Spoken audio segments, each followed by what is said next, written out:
do you view this season as a failure? Oh my God. You asked me the same question last year, Eric. Okay. Do you get the promotion every year on your job? No, right? So every year you work is a failure. Yes or no? No. Every year you work towards something, towards a goal, right? Which is to get a promotion, to be able to take care of your family. Michael Jordan played 15 years, won 6 championships. The other 9 years was a failure. That's what you're telling me. No, I'm asking you a question. Yes or no? It's a wrong question. There's no failure in sports. You know, there's good days, bad days. Some days you are able to be successful. Some days you're not. Some days it's your turn. Some days it's not your turn. And that's what sports is about. You don't always win. Some other people's gonna win. And this year somebody else is gonna win. Simple as that. We're gonna come back next year, try to be better, try to build good habits, try to play better, not have a 10-day stretch with playing bad basketball. You know, and hopefully we can win a championship. So 50 years from 1971 to 2021 that we didn't win a championship, it was 50 years of failures? No, it was not. It was steps to it, you know, and we were able to win one. Hopefully we can win another one. You know, sorry that I didn't want to make it personal, because you asked me the same question last year, and last year I was in the right mind space to answer the question back, but I remember it. How y'all doing? Today I want to answer one simple question. Where do NBA championships come from? I feel like a child asking their parents, where do babies come from? Well, where do NBA championships come from? If Tankathon site traffic is any indication, most people would say it comes from the draft. It comes from drafting generational superstars. Does it, though? Let's be honest here. The history on this is pretty undisputed. So here's how I want to lay out this video. First, I want to introduce the subject.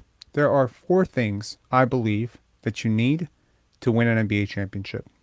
Number 1, a top 10 offense. Number 2, a top 10 defense. Number 3, a superstar. And number 4, you need playoff experience and culture. I don't want to talk about 1, 2, and 3 today. We're going to get into that into part 2 tomorrow in terms of the actual numbers. I want to devote today to number 4, because it seems to be a bit of a sticking point around Raptors culture and Raptorland right now. Why did this team double down at the trade deadline? We were all screaming, tank it up, tank it up, tank it up. And some of you are screaming now, let's be historically bad for a few years. Not the first fan base to have this idea. Many franchises have had it before. We cannot forget, trust the process. But what do the numbers actually say when it comes to the teams that win NBA championships? What do the 5 years prior to a championship actually look like?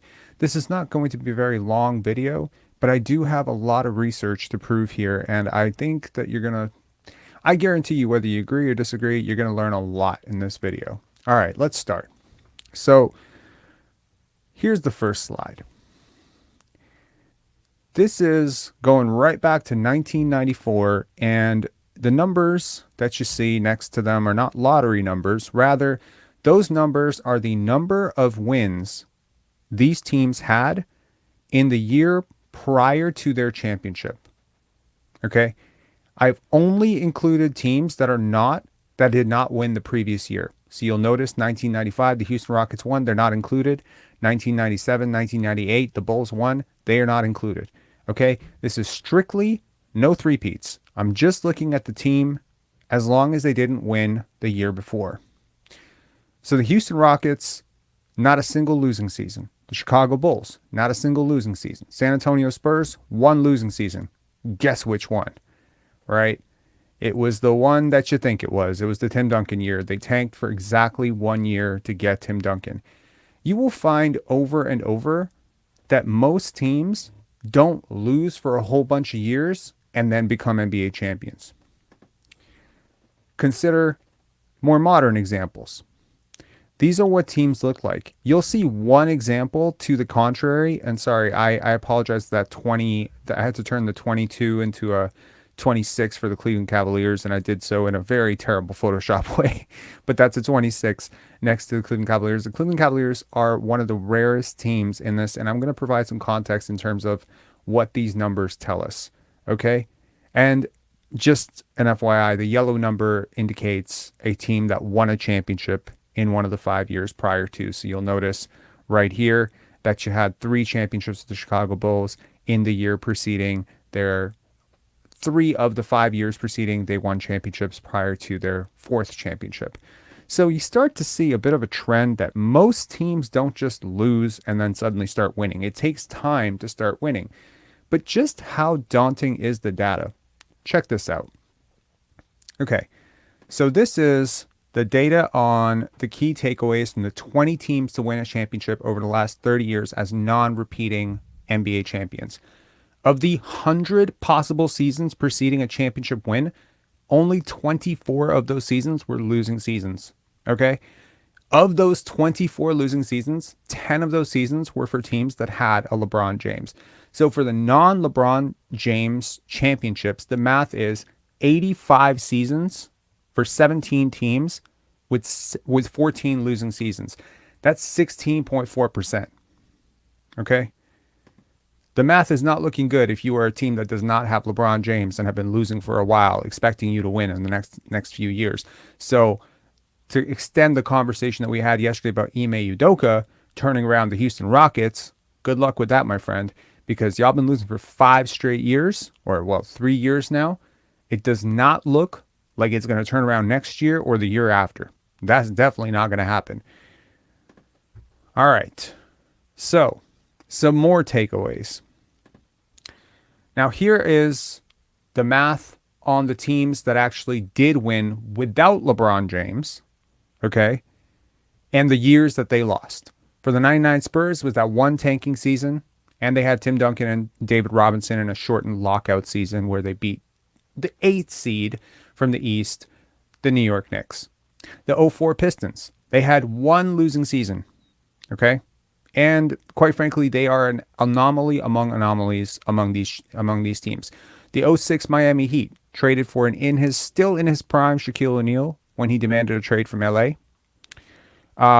You'll notice that they built up a bit of a culture. They built up some assets, right? The only reason they were able to get Shaq is because they had made some really smart moves. They built up a culture around Dwayne Wade. Shaq wanted to play with D Wade. See, it's important. They were actually winning a little bit before Shaq went there. That's why he demanded a trade to go there, right? I mean, they had built up the values of guys like Lamar Odom and Caron Butler through deep playoff runs. The 08 Boston Celtics, they traded for Kevin Garnett and that should say Ray Allen. They traded for Kevin Garnett and Ray Allen, and they used the 5th overall pick that they had in their losing season to get Ray Allen with Jeff Green, and they used Al Jefferson, a young player that they had drafted and developed, to get Kevin Garnett. Quite frankly, one of the most lopsided trades in NBA history, and I don't think that they quite are able to pull that off if Kevin McHale is not the boss in Minnesota. So we're going to level that accusation. The 09 Los Angeles Lakers, they had one losing season, 34 wins. They traded Shaq that year. Kobe played 66 games, and that was Rudy Tomjanovich's coaching. So that was not a Phil Jackson season. They did lose a lot that year. They had a pretty bad roster. The 2015 Golden State Warriors. So in the years preceding, they had 3 losing seasons. 26 wins, 36 wins, 28 wins. Okay. They are they turned it around. Was it Steph's health? Look at Steph Curry and how many games he missed early in his career. I think that's part of it. The coaching of Steve Kerr, I think, had something to do with that as well. They had Steph and Clay. Do we see a Steph and Clay on most teams? No, not really. Steph Curry is arguably, for most people, a top 7 or top 8 player of all time. So, yeah, if you're going to have a top 7, top 8 player of all time, I think certain rules don't apply to you. The 17 Golden State Warriors, again, one losing season, same losing season there. The Milwaukee Bucks, they had one losing season. Giannis was only 21 years old. Chris Middleton was their leading scorer that year. They still had Jabari. And the 2022 Golden State Warriors that just won last year, they had one losing season in which they tanked with massive injuries to Steph and Clay. Important to note, these teams did not blow it up. They sat stars, or they had major stars that just, missed time. but they didn't blow it up. They didn't bottom out. They didn't do the Sixers process. They didn't do what Sam Hinkie did. Not at all. Now, to those of you who think first overall pick, second overall pick, top 5 picks are the answer, right? Here's a list of every single player in the last 38 years drafted first overall since 1985, okay? Only 2 players have won an NBA title with the team that drafted them without leaving and then coming back later. And those 2 players both play for the San Antonio Spurs. That's Tim Duncan and David Robinson. Look at it. Patrick Ewing, Brad Daugherty, Danny Manning, Purvis Ellison, Derek Coleman, Larry Johnson, Shaq with the Orlando Magic, Chris Webber with the Orlando Magic, Glenn Big Dog Robinson, Joe Smith, Allen Iverson, Michael Olowokandi, Elton Brand, Kenyon Martin, Kwame Brown, Yao Ming, LeBron James, he left. Let's not forget that. Dwight Howard went to the finals, didn't win a ring. Andrew Bogut won a ring with Golden State though. Andrea Bargnani, no explanation needed. Greg Oden couldn't stay healthy. Derrick Rose, he left, still hasn't won a ring. Blake Griffin couldn't get through it. Lob City didn't work. John Wall, nope, not even close. Kyrie Irving, actually, there we go. There is an example of a guy who actually did win a championship. My bad. There's 3. Kyrie Irving. Anthony Davis, no. Anthony Bennett, no. Wiggins, no. Towns, no. Simmons, no. Markelle Fultz, a lot of these guys are on their 3rd team now. DeAndre Ayton, probably not. But if he does, it'll be this year. Zion Williamson, nope. Anthony Edwards, nope. Cade Cunningham, nope. Paolo Banchero, nope. And 10 years from now, we look at this, you might have one addition to this club. Maybe.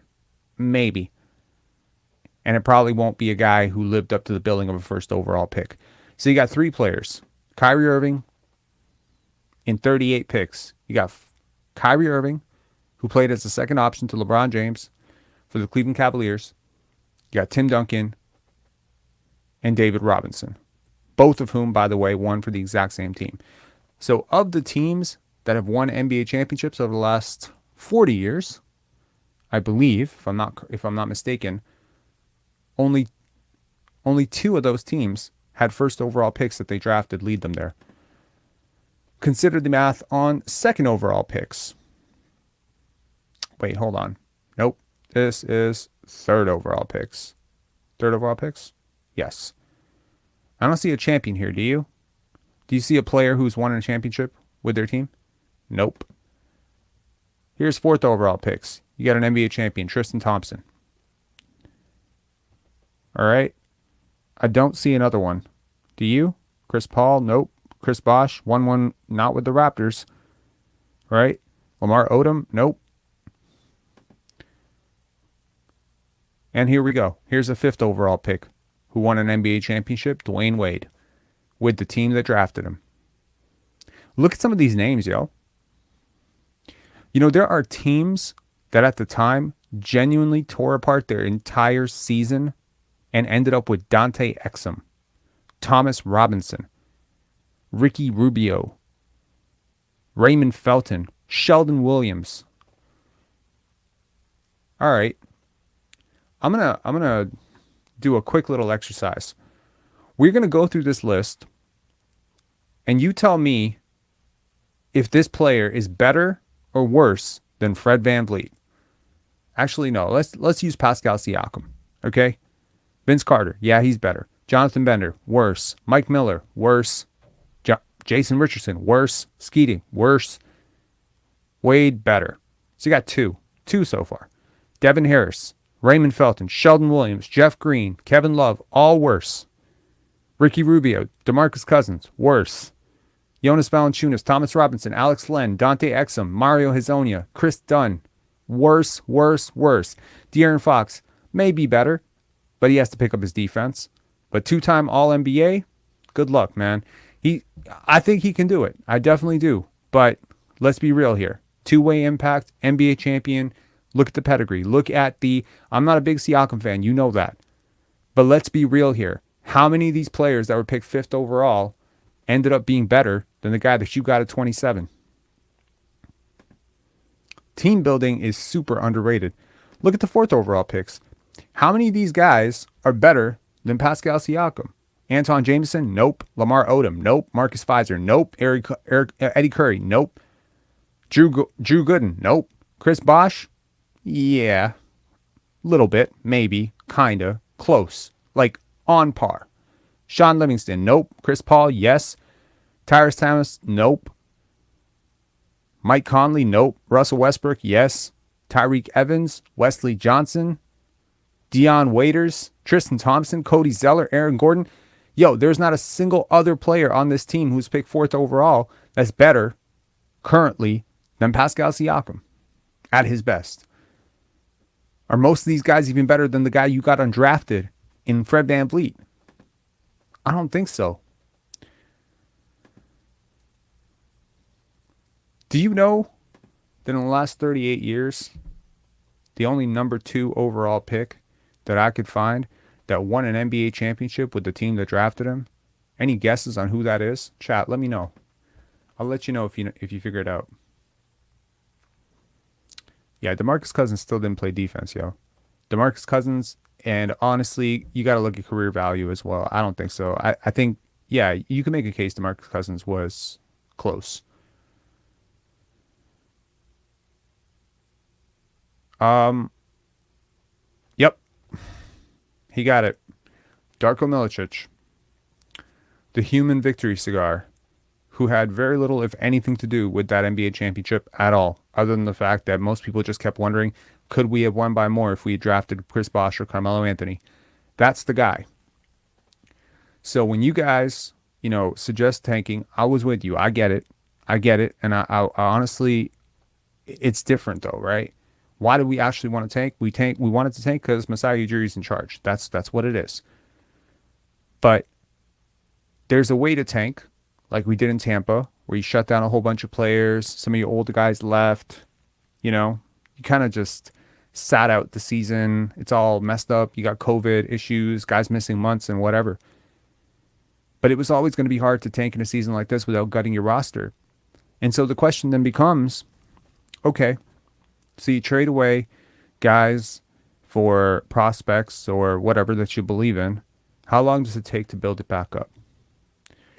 And in the process of building it back up, what happens when you frustrate a Scotty Barnes and he's a franchise cornerstone, and after a couple of years of losing, he's like, I've had it. I want to go to a bigger market. Right? OG Anunoby, he suffers an injury. And he was like one of the 2 pillars that you were building around, and now he's injury prone the entire time. The culture element is so underrated. The continuity, the playoff battles are so underrated.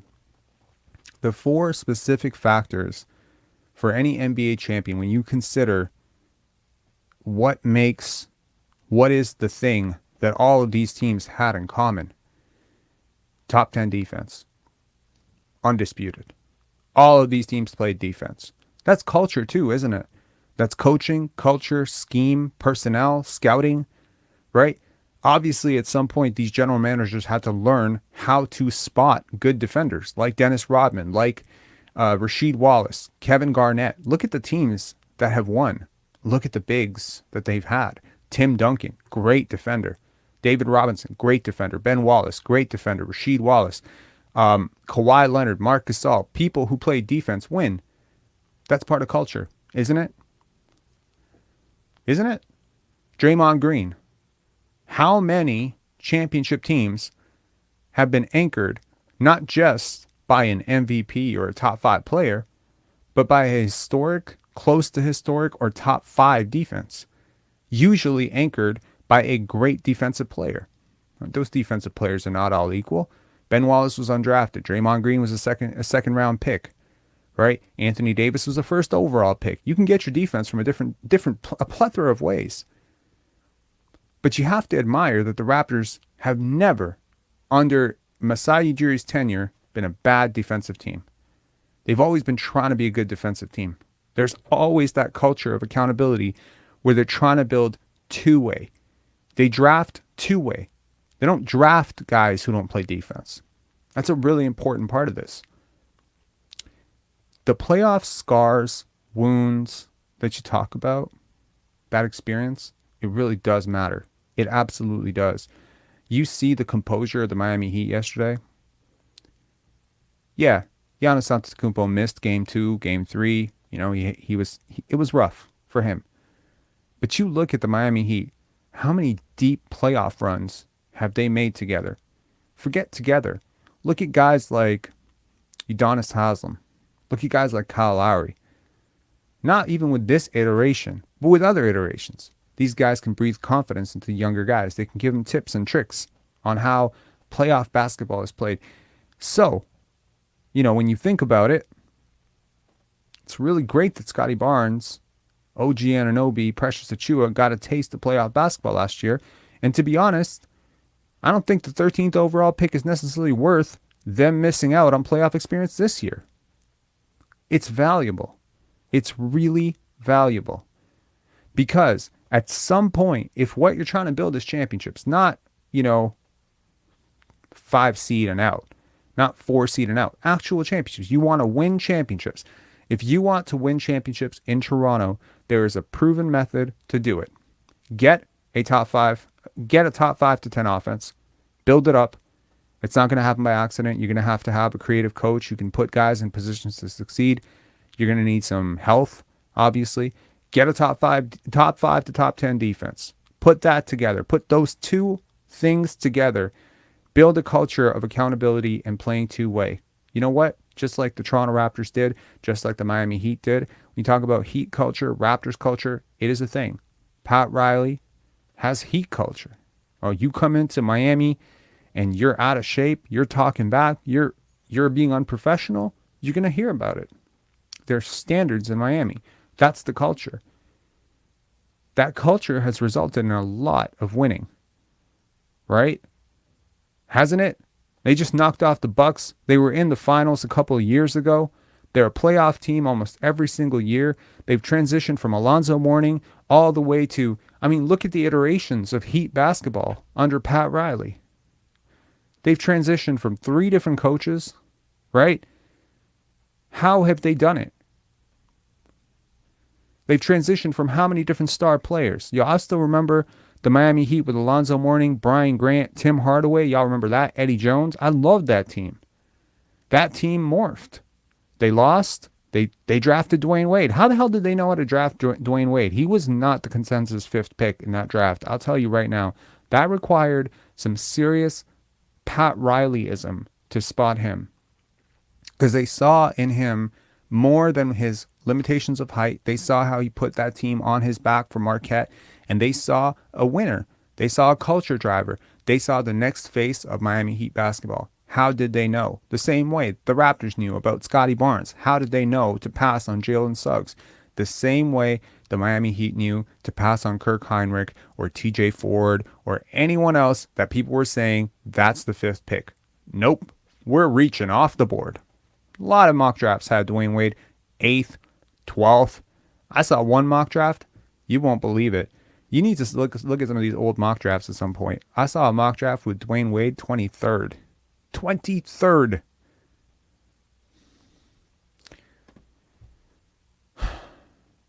Sorry, what are we talking about here? You can't tank.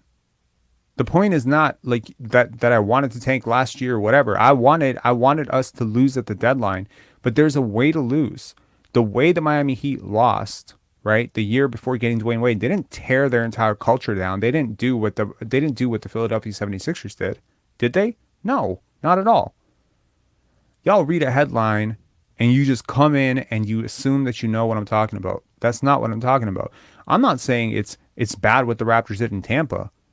But did you feel like the fabric of the team became losing? That suddenly losing became acceptable? We're just cool with guys? No. In Tampa, Pascal Siakam still got disciplined. There was still a culture of accountability. You can be selectively bad for 1 year. You can strategically tank 1 year. But you can't do what the Houston Rockets just did for the last 3 years and expect that it's not going to spill over. You can't do what the Detroit Pistons just did for the last 3 years and expect that it's not going to spill over. You can't do what the process Sixers did and expect that it's not going to spill over, right? You have to build a culture up properly. That means getting the right coach in, holding people accountable, playing two-way. You have to have special people to do this. You can't just everyone fuck up, do whatever the hell you want, and then at some point we're going to get the right pick in the draft and it's all going to turn around. Look at all those number one overall picks. How many of them have actually won championships? Not a lot. Not a lot. But those that did often ended up in different places, right? So look, I would have been perfectly for us doing a strategic tank at the deadline, parting out Pascal Siakam, but for winning players. And I would have been totally open if at that point, going younger, you still became winner. You still became a winning team. But purposely sitting guys out, purposely, gutting your roster to bottom out because you're trying to chase Victor Wembanyama. First of all, the odds were always going to be at best, I don't know, 86% you're not going to get him. That's the best you can do, is 86% no. And that's if you bottom out completely. If Detroit gets him next year, what have they gotten? What have they gotten? They've gotten a ticking time bomb situation, haven't they? Right? We all want to think that these guys are going to solve all the problems, but they so rarely ever do. And if Victor Wembanyama is the rare case of a guy who can solve all their problems or whatever, then great. But I doubt it. History has taught us over and over that these guys are not able to just turn around a franchise. Very few people can. And by the time they're done from the exhaustion of trying to turn around your shitty franchise with all your shitty habits and your shitty coach and your shitty, everything, your shitty general manager and your shitty training staff, because the truth is, how have the Raptors been able to attract the people that they've been able to attract? Jeff Weltman, Dan Tolzman, Alex McKechnie. When you talk about pro, right? Like the understanding as a player, when I come into your training facility and I talk to your trainer and I get the sense that this is like one of the best in the world. When I look at your practice facility and I see this is one of the best in the world, if I'm in the Lakers organization, I'm looking up at the banners. I'm feeling a certain something about it, right? It's got to be there. So I'm not anti-tank. I'm just telling you, be real about it. Because when you purposely lose games, when you intentionally drive down the performance of your players, ask people like what the Portland Trailblazers just did. Deliberately sitting out Dame Lillard may cost them Dame Lillard. What the Mavericks just did. Purposely sitting out. It's not going to go well with Luka, man. And so maybe Luka does win a championship in 4 years. But maybe it won't be with the Dallas Mavericks. Right? My point is winning takes time. These battle scars, they take time. And so you don't want to be everything boom or bust. Every single year can't be a championship year. Most teams are going to have a setback. The Raptors won a championship, and now they must pivot and adjust. But the next iteration of Raptors basketball, whoever you think that's going to be, if you think that's going to be Scotty and OG leading the charge, fine. If you think that's going to be a run it back Raptors with Jakob, Pascal, Fred, trying to fit a square peg into a round hole, okay. Well, in either case, those teams are also going to require the 2-3 years of bumps. The problem now is obviously that the window may have closed on this Siakam-led experiment, right? And so most people are like, you got to gut it down. But you got to be careful. You got to be careful with that. You got to be careful that you don't lose too much. You got to be careful that you don't bottom out. Because once you start bottoming out, now all that goodwill of, that's a good franchise. That's a good team. That's a team that takes care of guys. That's a team that wins. All of those associations will go. And it will be very difficult from that point on to rebuild that up, and you'll need another culture driver. Don't assume that this lasts forever. It doesn't. There are a lot of teams that won for like 4 or 5 years and then completely fell off a cliff, right? So it's not forever. It's not granted. And, look at the Lakers. Shit. Kobe, Shaq, all that winning. How many years did that team lose? How insufferable was that? Brandon Ingram, Lonzo Ball, D'Angelo Russell. They picked number 2 overall 3 years. That's crazy. How many of those players are still on the team? None. But you say, oh, well, it got them the bubble championship for Anthony Davis, right? I don't think that trade is what saved that franchise. They are Los Angeles Lakers, and LeBron James chose to be there. That's how they won a championship. So for the Raptors, it's a unique thing where you don't want to look at what Miami and what Los Angeles did, because you are not Miami and you are not Los Angeles. You're going to have to look at what teams like the Houston Rockets did, what teams like the San Antonio Spurs did, the Detroit Pistons, the Milwaukee Bucks, etc., etc. And almost all those teams that I just mentioned won with guys that they actually drafted, right? I understand that most people, myself included, would be a lot more optimistic about this team's future if we were, I don't know, gonna pick 4th overall or 3rd overall in this draft. I'd be super much more optimistic if we're gonna pick 1st overall in this draft. I get it. But you don't know how hard it is to be bad enough to lose 16 games in an entire season. We all wanted this team to bottom out and tank, but the worst we were ever going to be able to be is 5. There's no way to out-tank some of these teams at the bottom. There's no way a team with any of the guys you have in your starting lineup, be it Jakob Poeltl, Fred VanVleet, there's no way anyone with these guys. So what do? You get rid of all the guys. You have to get rid of all the guys. In order to be a 16-win team, let's be real. In order to be a 16-win team this year, you would have had to trade Pascal, trade OG, trade Fred.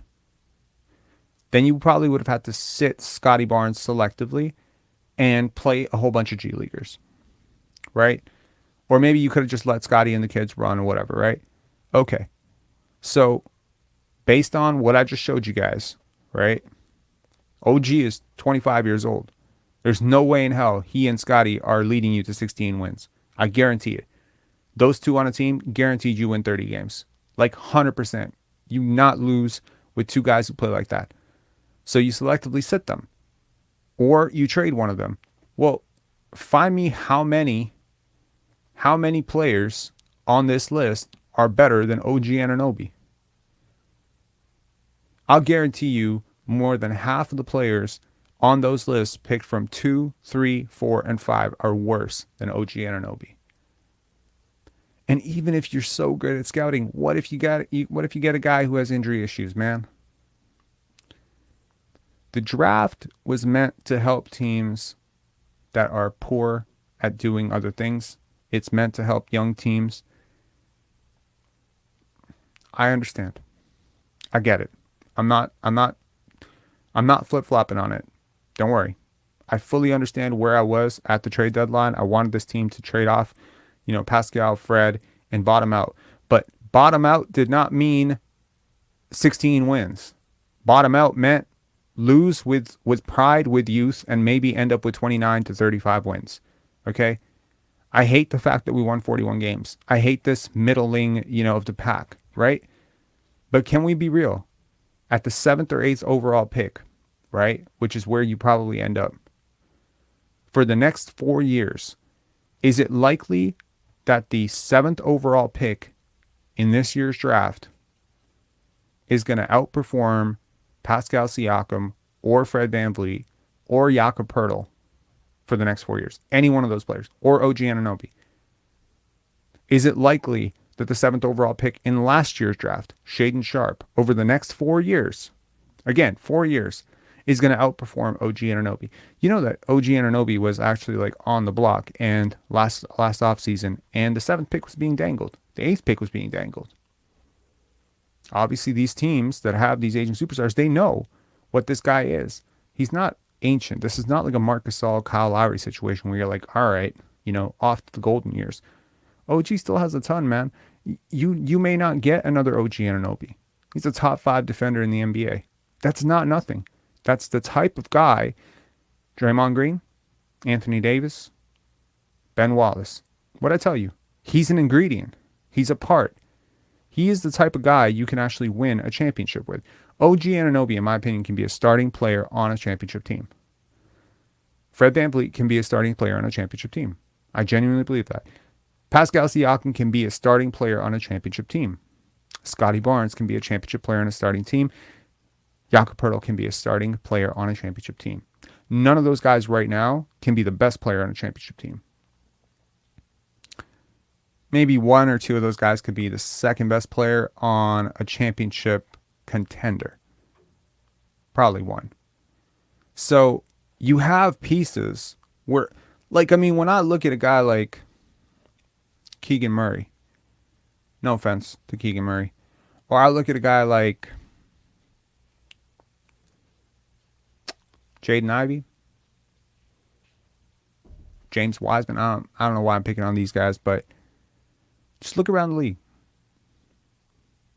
D'Angelo Russell. I feel like there are certain guys where you just look at them and you say, if this guy's starting, you're not winning a championship, right? I don't feel that way about any of the Raptors starting five. I feel they don't fit. So maybe you got to look at this from the perspective of, what are you actually trying to do here? Are you trying to appease the fan base? Or are you trying to look at this from the perspective of, we have 5 guys who could start on a championship team, but they can't start on the same championship team? Do you look at it from that perspective? How many players in this league can actually start on a championship team? You start going down the list. It's not a long list. It's 450 players in the NBA. I would argue, honestly, there's like 150 guys who can start on a championship team, in my opinion. So there's 300 guys who can't. And of the 150 guys who can start on a championship team, I say you have 100 of the best of them.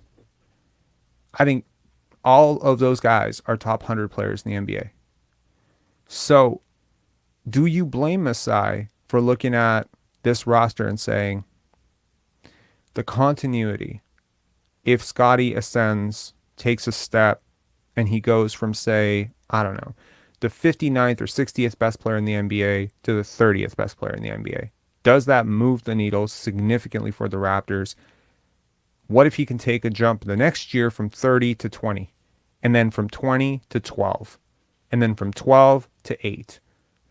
In 4 years, are you a championship team if he goes on that growth trajectory? What if he doesn't have to do it alone? What if OG goes from, I don't know, the 52nd best player in the NBA, 55th best player in the NBA, whatever he is right now, 45th best player. In terms of trade value, he's definitely up there. What if he goes from 45th to 35th? What if Pascal Siakam goes from 24th and he starts shooting threes to like 18th? Some people argue he's already top 20. I will agree that this team does not fit. I will agree that this team, as constructed, had no chance of winning an NBA championship. I will agree that this team, as coached, as played, did not have a chance at an NBA championship. But don't undersell the value of playoff experience, failure, championship pedigree. All of these things matter. And Masai Ujiri and Bobby Webster are correct to value them because they are important. Because every single team that I showed you that has actually won a championship, look at all of them. How many players, the Houston Rockets, right? How many championships did Robert Horry win? You know, he won a championship with the Rockets, the Lakers. The 2000 Los Angeles Lakers had Robert Horry. The 2003 Spurs had Robert Horry. The 94 Rockets had Robert Horry. I believe he was on all 3 teams. That's crazy. Robert Horry was a championship player. Played perfect basketball. Stretch big, played defense, incredibly switchable, well before his time. Like, truly amazing. Scottie Pippen was a championship player. You start looking for what makes a player a championship player. Plays 2 ways, plays unselfish, smart, cerebral, athletic, still in their prime. There are very few players. Honestly, 150 might be a gross overestimate of the number of players who can genuinely start on a championship team. Can Jordan Poole start on a championship team? I do wonder about that sometimes. Maybe. It's fringy. But it's not to be taken for granted that you have 5 players who could start for a championship team. I think that you have something to work there. And who knows, maybe at some point, you know, down the line, you keep the player who can start on a championship team, like a Jakob Poeltl, even though he doesn't necessarily fit with Scottie or doesn't fit with Pascal. You keep the asset. And then maybe at the trade deadline, right? Or maybe at next year's draft, once you convey 2024, Miles Turner comes up and he's a much more seamless fit. And you've been eyeing him for a while. And you say, okay, Indiana, y'all not going anywhere. Tyrese Halliburton's about to demand out. Miles Turner is unhappy. We'll give you Jakob Poeltl and a future first. Do they make the trade at that point for a starting level center who could start on a championship team? Do they make that trade at that point? I don't know. But that's kind of the point here. Retain the asset. So anyways, I will go into tomorrow like what the full formula is. 1, 2, 3, 4. But the science on this is incredible. It is over and over and over again proven that without this, you usually don't win. I understand that most people are looking at the NBA draft as a means to secure one part of this equation, right? Which is the superstar. You want the superstar, right? Well, maybe you already have one who needs some growth. Maybe you don't have one, in which case you're screwed. And you have to do something closer to, what the Detroit Pistons did. The Detroit Pistons just had 5 guys who could start on a championship team, in my opinion. Chauncey Billups, Rip Hamilton, Tayshaun Prince, Rasheed Wallace, Ben Wallace. Those are 5 guys who can start on a championship team. Sports is very interesting. One little thing, one player, one bench addition, one coaching change can unlock so much. But when you have flawed pieces, when your team building philosophy is kind of skewed away from the right stuff, there's sort of a cap on how far you can go, right? You see all the kumbaya vibes for the Sacramento Kings, everything, right? And what did we say all year? What did I say all year? Teams that don't play defense can't win a championship. No matter how historic the offense is, if the Sacramento Kings win a championship, consider me the most surprised human being on earth. I will eat crow for days. If you don't play defense, you don't have that culture of defense, and Leo says, they play defense in the fourth quarter when it matters, but I don't think so. No. Until someone shows me another way it's been done, I will not believe it. I don't believe it. I don't believe that you can play without two-way players. The Raptors have 5 two-way players. That's not something that most teams have. I think it's worth noting. So, look, the last couple of days, 3 days, what I've really been trying to do is get back to reality here, okay? I think a lot of us got really hyped up about, getting bounced in the play-in. It was really sad and whatever. But you got to also understand the other side of it. This channel has always been, it seems like everything we do is always going to be unpopular. When everyone was hyping this team up, I was trying to tear it down and telling you it wasn't shit. And now everyone's tearing it down and saying it's not shit. And I'm telling you, wait a second, you've gone too far again. That's all this is. I'm just letting you know. There is a real thinking behind why Masai Ujiri wanted this team to be good this year. Because if you think about Scotty, look, any equation is wrong if one of your variables is poorly solved, right? If you overestimate Pascal Siakam being a top 10 player, if you overestimate that, you overshoot, right? You overestimate, you overvalue. If you overestimate Fred VanVleet's selflessness or leadership, if you overestimate the type of player Scotty's going to become, the whole thing falls apart, right? But if you believe that Pascal Siakam is a solid number 2 option on a championship team, which, we can make the case. We could also make the case against. But let's assume for a second that he is. Let's assume he is. Let's assume that he's on the level of a Jaylen Brown or any one of these guys, right? Chris Middleton. He's on that level. Then all you're really banking on at this point is that Scotty's got to ascend to that next level. He's got to take that next step. And making it to the playoffs is going to help him take that next step. Being on good teams, competitive rosters that are coached hard, play 2 ways, is going to help him take that next step. And if Pascal's the guy and Scotty's supposed to be the secondary guy, then, I'll be surprised. That's not the way I see this going. And if neither of those guys are what you think they're going to be, then you have made a big mistake. Because then you absolutely, really should not be trying to build this team up.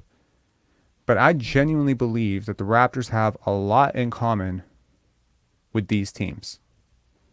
I really do. From culture to personnel to how they play to how they're run to the people in charge. This is a championship organization that just finished with 41 wins. But don't lose the championship organization part. Don't throw the baby out with the bathwater. Don't start underrating OG. There are plenty of teams in the playoffs right now where OG Anunoby would be their second best player or third best player easily. He's not that far off from a Jaren Jackson.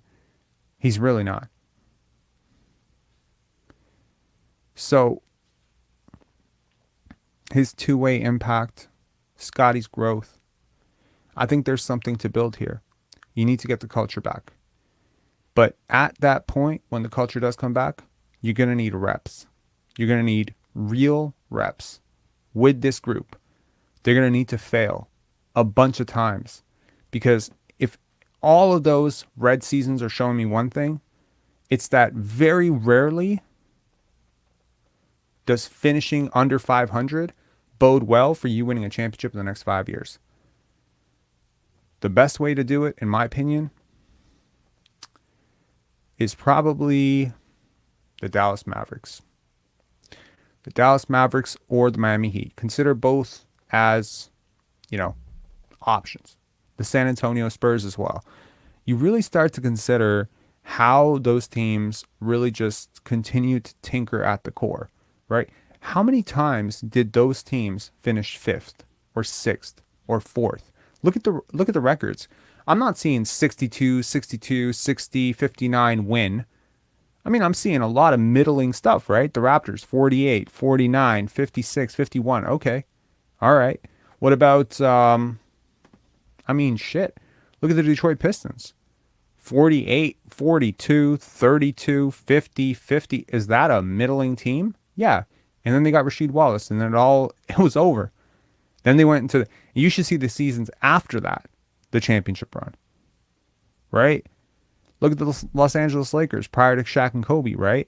I mean, they didn't just do it all in one go. They had like some serious attempts at it. They had to build that thing up. They had to wait for Kobe to grow up.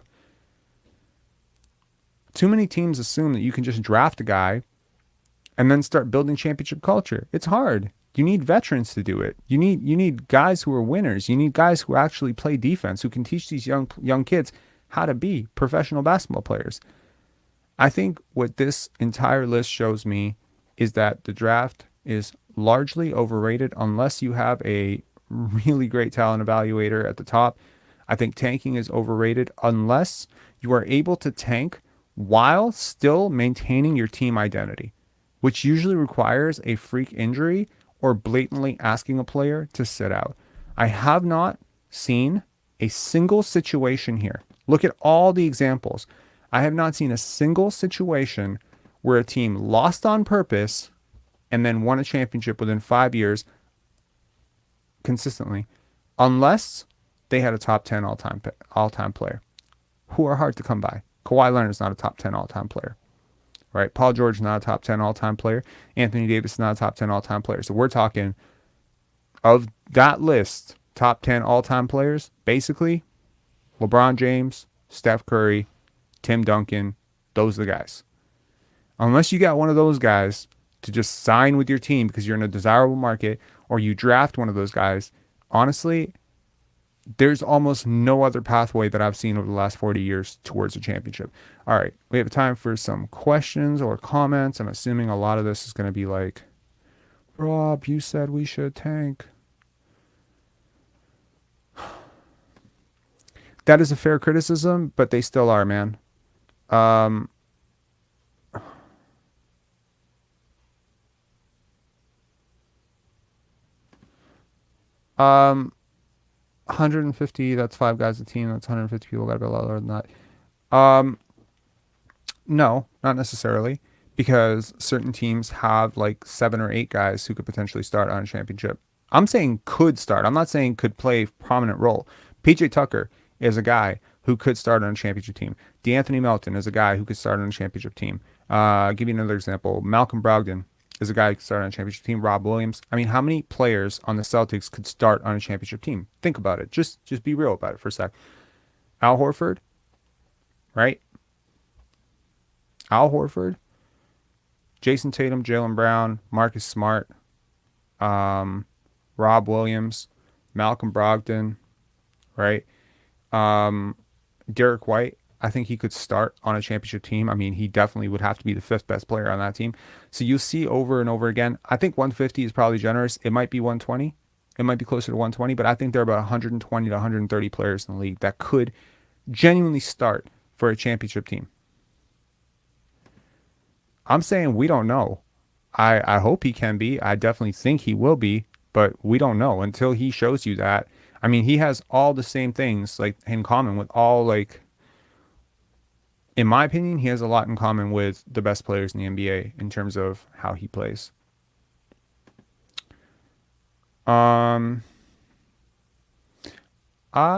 don't think so. Yeah. All right.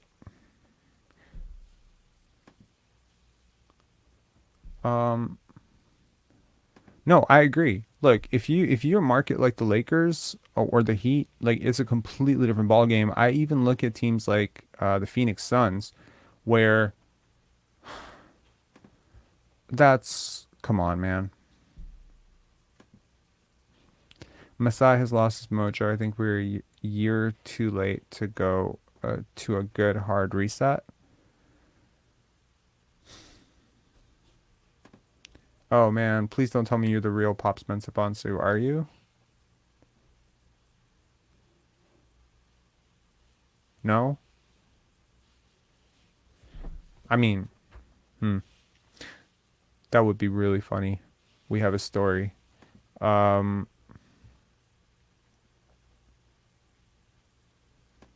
Look, I agree. Fred VanVleet could absolutely have a cataclysmic fall off. I will share something kind of hilarious with you. So I did a poll on Instagram where I asked if Fred VanVleet and Scotty Barnes could be a long-term pairing. And in that poll, I gave 4 options. Number 1, yes, unquestionably. Number 2, no, unquestionably. Number 3 was personality, yes. Basketball fit, no. And then number 4 was personality, no. Basketball fit, yes. So basically 3 options were no and 1 option was yes. The results came back 94% no, right? So 94% were either no because of one thing or no because of another thing. Now, interestingly enough, there were only 6 people who said yes. And I looked who those 6 people were. I'm not going to say who it was that said yes, but if you guess it, I will confirm it. Anyways, what? No, they haven't. My email is like blowing up. Not email. My DMs are blowing up today with people like nurse to the Bucks.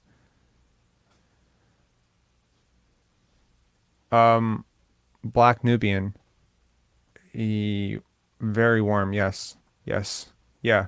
So Richard Earl. No. Yeah. So I thought that was hilarious.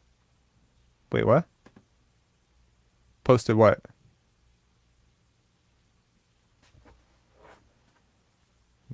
Really? That's pretty awesome. Okay. Someone sent me an article today saying,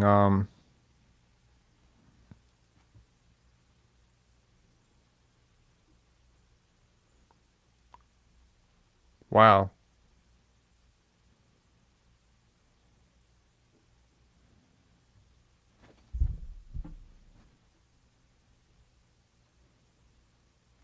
Okay. So Raptors radar includes Adrian Griffin, Kenny Atkinson, Charles Lee, Kevin Young, Mitch Johnson, Jordy Fernandez.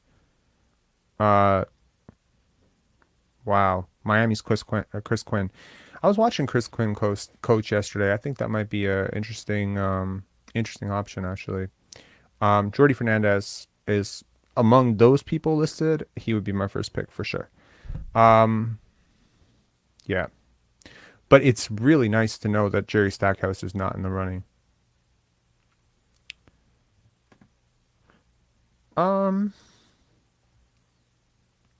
Yo, man, she might actually be a great coach. Like she was a great basketball player.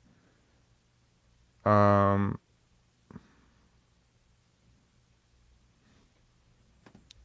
Interesting. Like, I guess what I'm saying is you draft players in order to find players who can start on a championship team, right? Now, you can tinker the pieces later. You can swap out one piece for another piece. Like we swapped out a Jonas Valanciunas for a Marc Gasol. We didn't swap out Alex Len for Marc Gasol. You had to draft well, and then you were able to start a swap out for a guy who fits better. I think my point is that Masai Ujiri seems to be approaching this from the don't bottom out, and maybe he's not as afraid of the middle as you are, but he is terrified, obviously, of staying in the middle forever, right?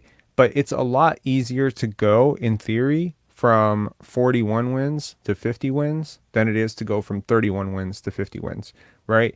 The progression is easier because your players, as you lose more, they become undervalued and all that stuff. So I think it's...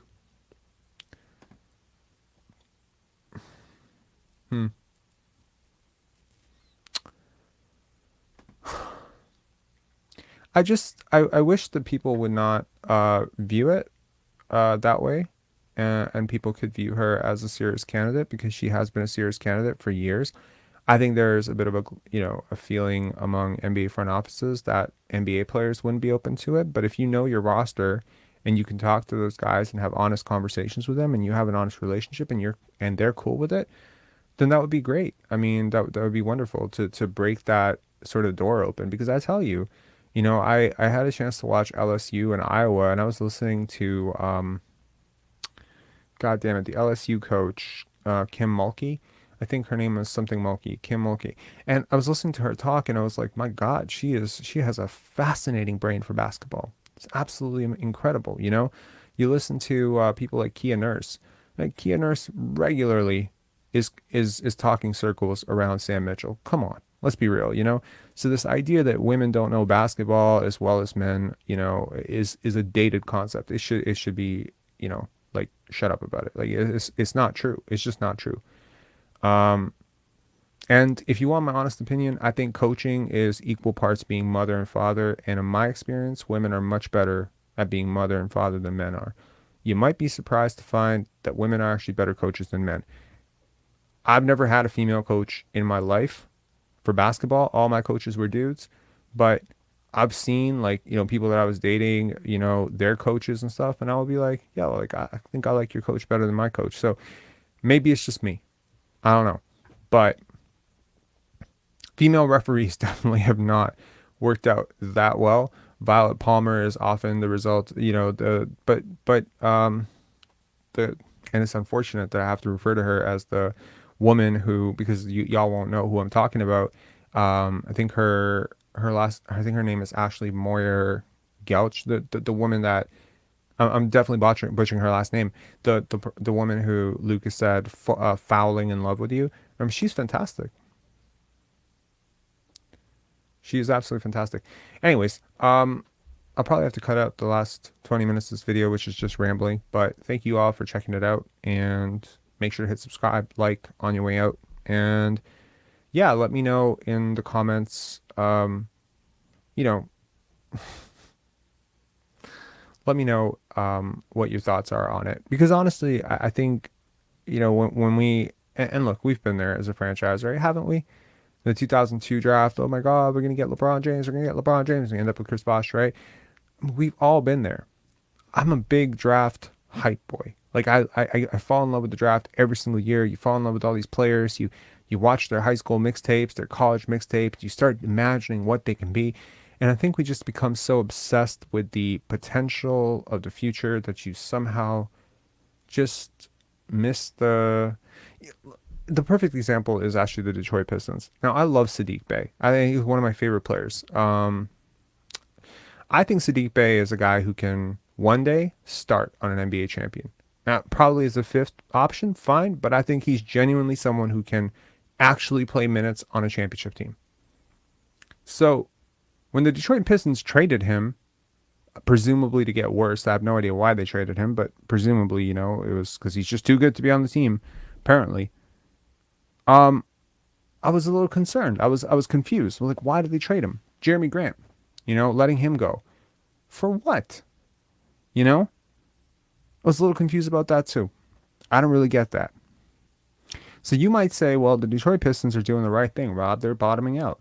But you just got rid of two players who genuinely could be starters on a championship team. If you had a superstar, like a genuine superstar, let's say you do draft, like let's say Cade Cunningham had actually become a superstar. Okay, so Cade, Sadiq, Jeremy Grant. Find me a really good second option and a really good defensive center, and you are a really good young team, right? It all hinges on hitting on the draft, though, right?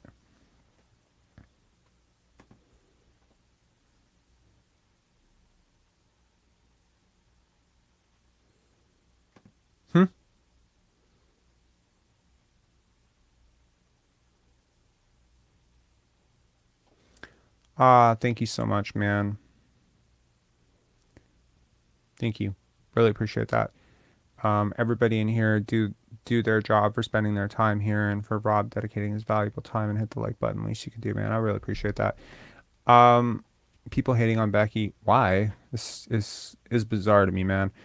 I agree. 100%. I like Jalen Duren. Jalen Duren is one guy on that team that I genuinely could see being a starter on a championship team someday. Cade, jury's still out, but yes, he could become that guy as well.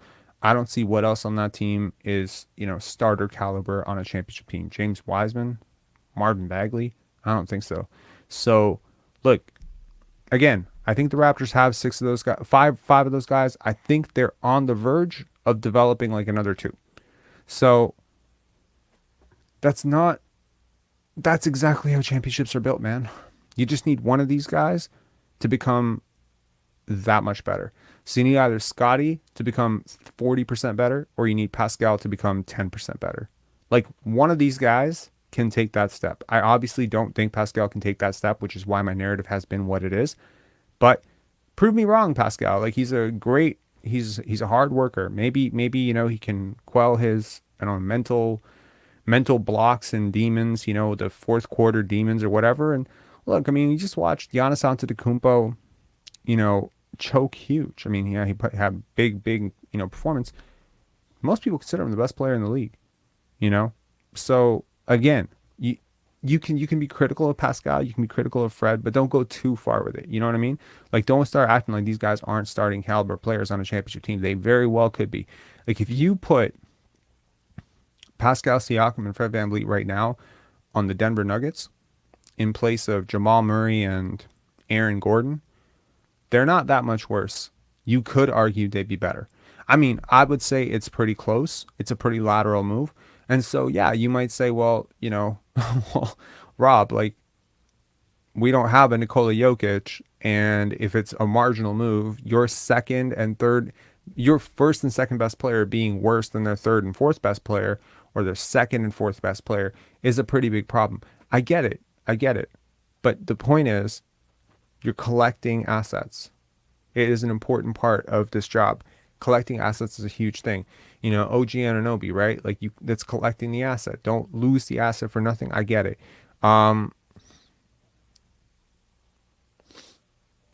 Yeah, man.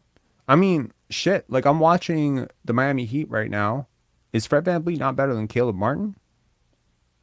Is he better than Tyler Hero? He's close to on par with Tyler Hero. Every analytic on earth would tell you he's better.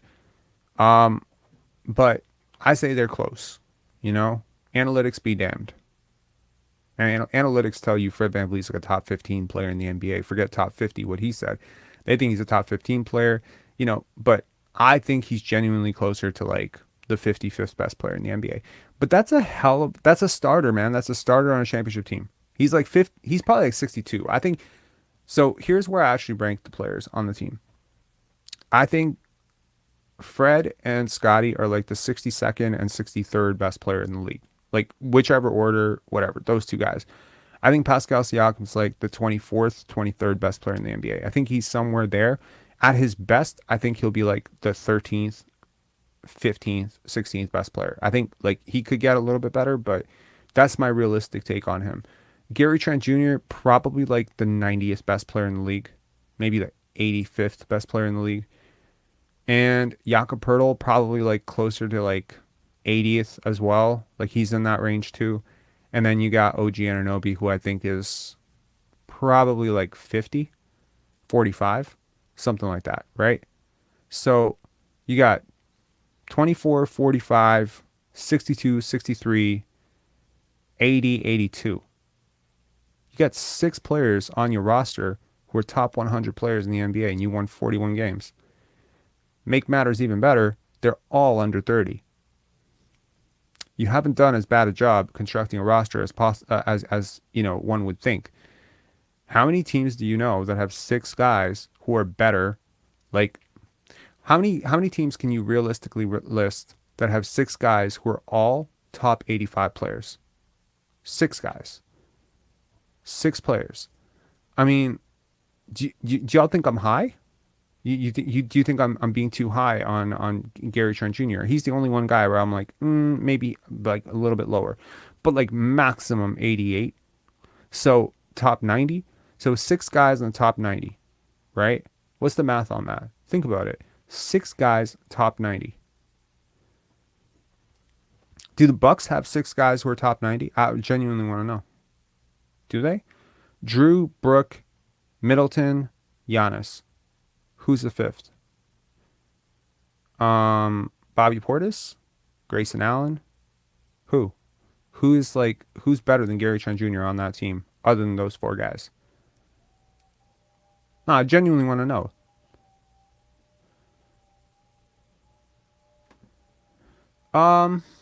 It's close. Really close.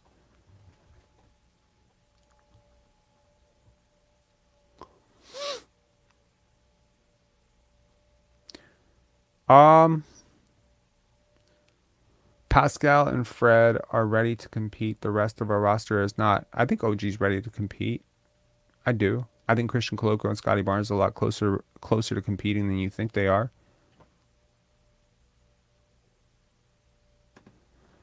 I mean, okay, fair. Fair enough, right? There's no one in the top 15. You don't have quite a Donovan Mitchell. You don't have a Jason Tatum. You don't have a LeBron James. Okay, fine. So my question is, at some point, right? Let's say you take this core, right? And at some point, let's just say Kevin Durant becomes available again. Or Jaylen Brown's not a top 15 player. He's close, though. Siakam's close, too.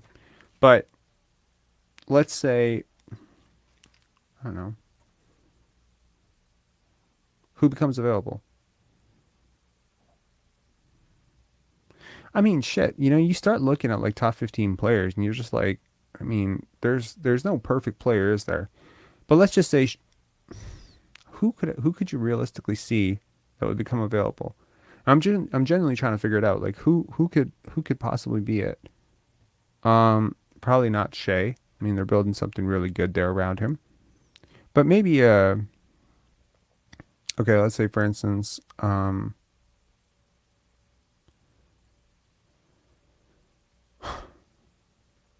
yeah, Kawhi's a huge risk. Yeah, for real. See, that's my point. Like, you have a top 10-ish pick, top 10-ish player, but the rest of your roster doesn't show up. I mean, the Cleveland Cavaliers and the Milwaukee Bucks were most people's 2 of their 5 to 6 favorites. In fact, I looked at the math. They were 2 of the teams that realistically could have won a championship this year. There's 6 teams.